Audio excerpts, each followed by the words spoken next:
মুহূৰ্তত এটা অত্যন্ত গুৰুত্বপূৰ্ণ খবৰ দিব বিচাৰিছো ৰাজ্যজুৰি পুৱাই কৰ্তন হল ইণ্টাৰনেট সেৱা ইতিমধ্যে এডিআৰই পৰীক্ষাৰ বাবে ইণ্টাৰনেট সেৱা কৰ্তনৰ কথাই পূৰ্বে ঘোষণা কৰিছে চৰকাৰে আৰু পুৱা 10 বজাৰ পূৰ্বে ৰাজ্যজুৰি ইণ্টাৰনেট সেৱা ব্যাহত হৈ পৰিছে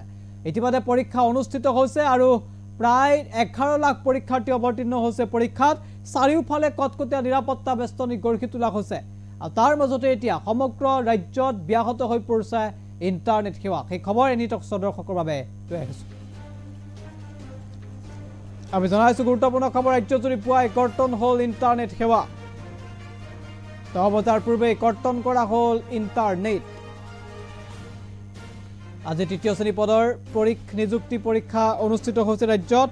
আৰু 10:30 মিনিটৰ লগে লগে পৰীক্ষা অনুষ্ঠিত হৈছে পৰীক্ষাত অৱতীৰ্ণ হৈছে 11,23,208 গৰাকী প্ৰাৰ্থী আৰু পদ আছে 3,127টা আৰু কঠোৰ নিৰাপত্তা বেষ্টনীৰ মাজতে পৰীক্ষা অনুষ্ঠিত হৈছে সমগ্ৰ ৰাজ্যজুৰি আমি ইতিমধ্যে উল্লেখ কৰিছো ৰাজ্যজুৰি কটকটীয়া নিৰাপত্তা বেষ্টনী গঢ়ি তোলা হৈছে প্ৰতিটো পৰীক্ষা কেন্দ্ৰৰ সন্মুখতে আৰক্ষীৰ কটকটীয়া বেষ্টনী দেখিবলৈ পোৱা গৈছে আৰু পুৱাই যেহেতু ইণ্টাৰনেট সেৱা কৰ্তন কৰা হৈছে 10 বজাৰ পূৰ্বে ইণ্টাৰনেট সেৱা কৰ্তন কৰা হল ৰাজ্যত ইতিমধ্যে পূৰ্বে ঘোষণা কৰা হৈছিল যে ইণ্টাৰনেট সেৱা কৰ্তন কৰা হ'ব অসমত কিন্তু আজি পুৱা 10 বজাৰ পূৰ্বে ইণ্টাৰনেট সেৱা কৰ্তন কৰা হল ৰাজ্যত বৰ্তমান ৰাজ্যজুৰি ব্যাহত হৈ পৰিছে ইণ্টাৰনেট সেৱা আমি জনাইছো গুৰুত্বপূৰ্ণ খবৰ ৰাজ্যজুৰি ব্যাহত হৈ পৰিছে ইণ্টাৰনেট সেৱা আৰু পৰীক্ষা অনুষ্ঠিত হৈছে সমগ্ৰ ৰাজ্যত ৰাজ্যজুৰি 11,23,000 পৰীক্ষাৰ্থীয়ে পৰীক্ষাত অৱতীৰ্ণ হৈছে আৰু সেই তাৰে ভিতৰত আমি ইতিমধ্যে উল্লেখ কৰিছো প্ৰায় 3,100 পদৰ বাবে এই পৰীক্ষা অনুষ্ঠিত হৈছে অসমত আৰু সেই পৰীক্ষাৰ বাবে প্ৰতিটো পৰীক্ষা হলতে এতিয়া কটকটীয়া নিৰাপত্তা বেষ্টনী গঢ়ি তোলা হৈছে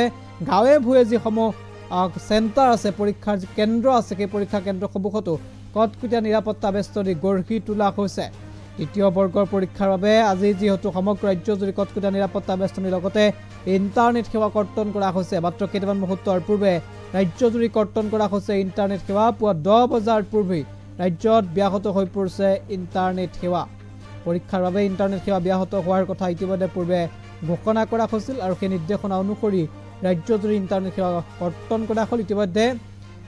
সংশ্লিষ্ট কৰ্তৃপক্ষই SMS যোগে সকলোকে এই বাৰ্তা প্ৰেৰণ কৰিছে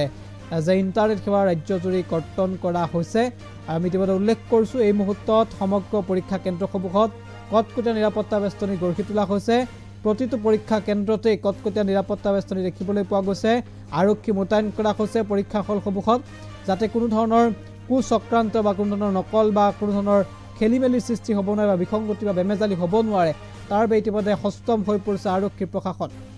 আৰু প্ৰতিখন জিলা প্ৰশাসনকে কঠোৰ নিৰ্দেশ জাৰি কৰা হৈছে ৰাজ্য চৰকাৰৰ ফালৰ পৰা আৰু সেই নিৰ্দেশনা অনুসৰি সমগ্ৰ পৰীক্ষা কেন্দ্ৰসমূহত কেতবোৰ কটকটীয়া নিৰাপত্তা বেষ্টনী এই মুহূৰ্তত গঢ়ি তোলা হৈছে আৰু জনাইছো সেই খবৰ আৰু প্ৰথমৰ পৰা এই খবৰ এই মুহূৰ্তত গ্ৰাফিক্স প্ৰিণ্টৰ সহায়ত আমি আগবঢ়াইছো